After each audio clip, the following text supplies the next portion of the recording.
আমার আমার বাবার কাছে 2 লাখ টাকা কেউ চাঁদাও করছে যে 2 লাখ টাকা যদি না দাও তাহলে তোর এখানে মার্ডার করে ফেলবো।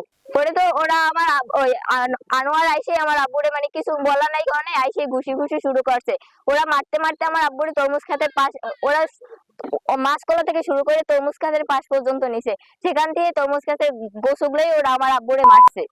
2টা বাড়ি খেলে আমার মাথায় যখন বাড়ি দিয়েছে তখন আমার আব্বু শুয়ে পড়ছে। ওরা গোছ দিয়ে আমার আব্বুরে বিভিন্ন জায়গায় আঘাত করছে। আমি আমার বাবার হত্যার বিচার চাই। আমি ওদের 4টার ফাঁসি চাই। আমার এই ছোট্ট বোন, ওর বয়স মাত্র 3 বছর। আমার ভাই মাত্র ক্লাস 7-এ পড়ে।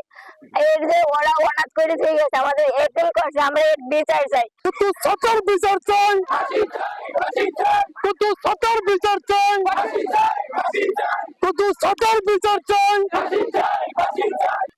আনোয়ার, সানি, ফয়সাল, হিরণ, মিরাজ, সরোয়ার, এরা হচ্ছে প্রথম 4 জন আসছে। তার আগে একদিন রাতে এসে 5-7টা তরমুজ নিয়ে গেছে। ওইটা আমরা মানে দেখছি, ওদের লড়ান দিছি, ফেসটা চিনতে পারি নাই।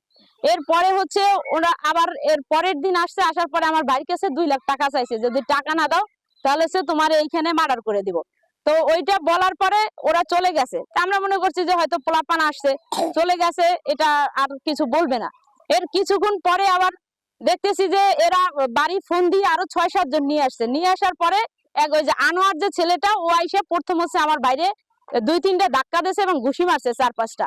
তো যখন আমরা সারাইতে গেছি, এরপর ওই সরোয়ার ছেলেটা সানি এসে হচ্ছে মাথা পাশে এনে একটা বাড়ি দিয়েছে, আর এই পিঠে 3-4টা বাড়ি দিয়েছে। যখন আমি সারাইতে গেছি, আমার গলার চেইন আর হচ্ছে আমার ওড়নাটা খুলে টান দিয়ে নিয়ে গেছে। আর আমার ভাবির জামাই এইখান থেকে পুরোটা ছিঁড়ে ফেলছে। ওনাকে হচ্ছে হসপিটালে নিছি। হসপিটাল ডাক্তার এমার্জেন্সিতে সিটি স্ক্যান দিছে, এক্সরে দিছে। এগুলা করার পরে রিপোর্ট দেখার পরে ওনারা বলছে যে রোগ পেশেন্ট তো আগেই এমার্জেন্সি সিরিয়াস কন্ডিশন। তা আমরা রাত 2টা 1টা পর্যন্ত এখানে ছিলাম। এর মধ্যে 3টার সময় আমার কাছে ফোন আসছে যে আমার ভাই মারা গেছে।